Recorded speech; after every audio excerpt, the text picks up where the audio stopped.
Assalamualaikum warahmatullahi wabarakatuh. Hai teman-teman semua. Sebelumnya perkenalkan saya Meza Erisha. Saya Rizky Oktarina. Saya Kamelia Rusna Syafira. Saya Dewi Sawati. Saya Rizky Amanda Delvira. Saya Dini Arzela. Saya Supano Novita. Saya Jenita Kabela. Jadi pada video kali ini kami akan melakukan setting pada ruangan dan alat pada kegawat daruratan pada Ibu Nifas. Yuk simak dan saksikan videonya.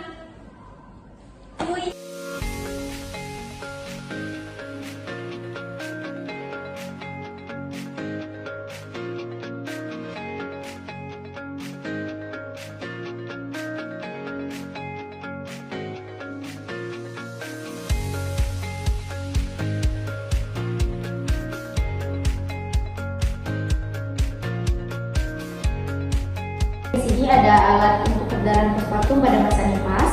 Alat yang pertama ada baki yang berisi pembalut nifas, kemudian ada celana dalam, kemudian ada kain bersih, kemudian ada perlak. Di sini ada bak instrumen tertutup yang berisi sarung tangan bersih, kemudian ada pembalut, kemudian ada alat suntik, ada nirbekan atau bengkok. Kemudian di sini ada kateter beserta dengan urine bag. Kemudian di sini ada alat set infus. Kemudian di bagian selanjutnya berisi arloji. Kemudian ada pad dan ada simple mask.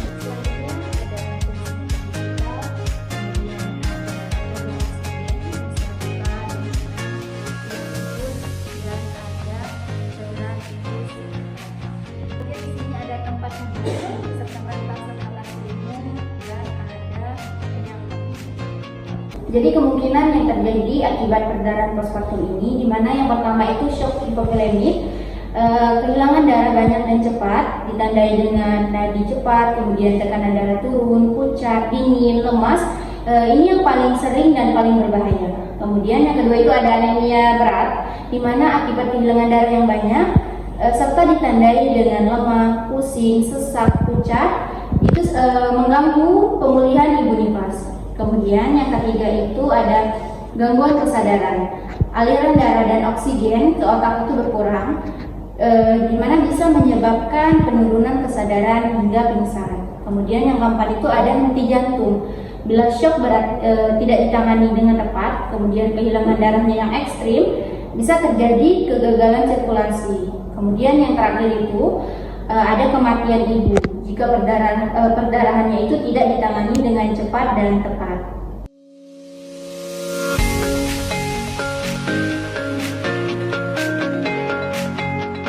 Di sini saya akan menjelaskan alat-alat yang dibutuhkan untuk penanganan ibu nifas dengan kejang. Yang pertama ada suntikan, lalu ada peregang lidah, instrumen berisi handscoon, dan ini karena tidak tersedia alatnya di lab.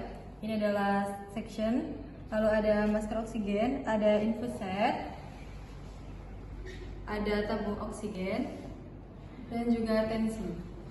Adapun kemungkinan yang terjadi akibat kejang pada ibu nifas, yang pertama ada hipoksia atau kekurangan oksigen. Saat kejang, pernafasan tidak efektif menyebabkan kekurangan oksigen ke otak dan organ vital. Lalu yang kedua ada aspirasi, yaitu isi lambung atau air liur masuk ke dalam saluran nafas yang menyebabkan pneumonia. Yang ketiga ada cedera fisik seperti cedera kepala, liat tergigit, trauma akibat gerakan yang tidak terkendali. Lalu yang keempat ada penurunan kesadaran atau koma. Setelah kejang, ibu tidak sadar sehingga risiko obstruksi jalan nafas meningkat. Lalu yang kelima ada shock akibat hipoksia berat atau komplikasi sistemik, ditandai tekanan darah menurun dan nadi cepat. Lalu yang keenam ada henti nafas bila pusat pernafasan terganggu membahayakan nyawa. Lalu yang ketujuh ada henti jantung, di mana akibat hipoksia dan gangguan sistem saraf pusat. Lalu yang kedelapan ada kematian ibu jika kejang tidak ditangani dengan cepat dan tepat.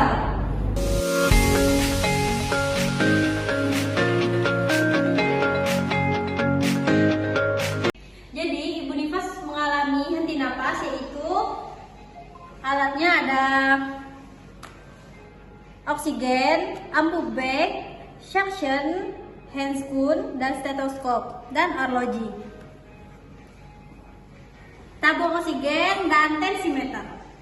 Kemungkinan yang terjadi pada ibu nifas yang mengalami henti napas, yang pertama ada hipoksia berat, tidak ada oksigen yang masuk ke dalam tubuh, organ vital, otak atau jantung dan mengakibatkan kekurangan oksigen. Yang kedua ada penurunan kesadaran cepat, dalam hitungan menit ibu bisa tidak sadar.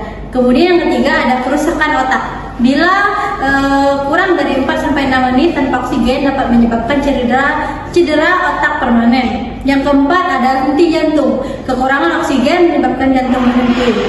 Yang kelima ada syok, gangguan sirkulasi akibat hipoksia. Dan yang keenam, kematian pada ibu bila tidak segera dilakukan ventilasi dan resusitasi.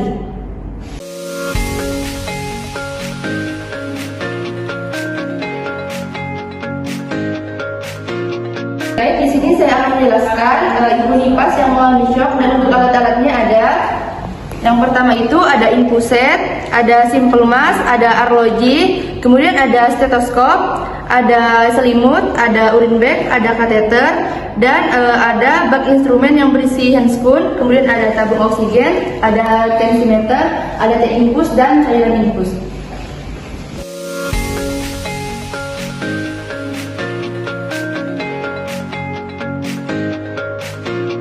Selanjutnya kita akan menyiapkan alat-alat untuk ibu nifas yang mengalami henti jantung. Alat-alatnya yang terdiri dari ambu bag, handscoon, bak instrumen. Di sini ada masker oksigen, stetoskop, jam, tabung oksigen dan tensimeter. Kemungkinan yang terjadi akibat henti jantung pada ibu nifas, yang pertama henti sirkulasi darah tidak mengalir ke otak dan organ vital.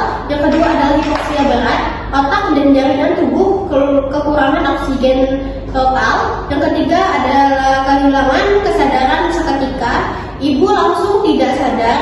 Yang keempat, kerusakan otak permanen terjadi bila henti jantung 4-6 menit tanpa resusitasi. Yang kelima adalah gagal multi organ, ginjal, hati, paru, dan organ lain gagal berfungsi. Yang keenam adalah kematian ibu. Jika tidak segera dilakukan, maka dilakukan RJP dan defibrillasi.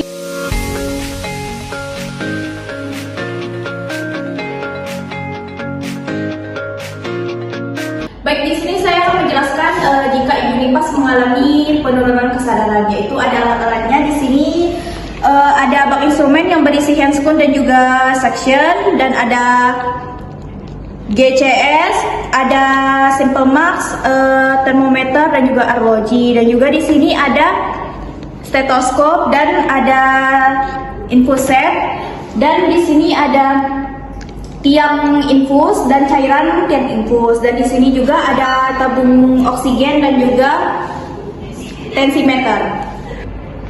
Kemungkinan yang terjadi akibat penurunan kesadaran pada ibu nifas yaitu yang pertama, obstruksi jalan napas, lidah jatuh ke belakang, jalan napas tersumbat, dan yang kedua aspirasi, muntah atau sekret masuk ke saluran napas dapat menyebabkan pneumonia, aspirasi atau henti napas. Yang ketiga yaitu hipoksia, kekurangan oksigen ke otak dan jaringan. Yang keempat yaitu henti napas, pusat pernapasan terganggu, dan kelima henti jantung akibat hipoksia berat yang berkelanjutan, dan yang keenam cedera otak, yaitu kemungkinan otak sementara atau permanen, dan yang ketujuh kemungkinan kematian ibu bila tidak ditangani segera. Sekian video dari kelompok kami, semoga bermanfaat untuk teman-teman semua. Wassalamualaikum warahmatullahi wabarakatuh. Sampai jumpa.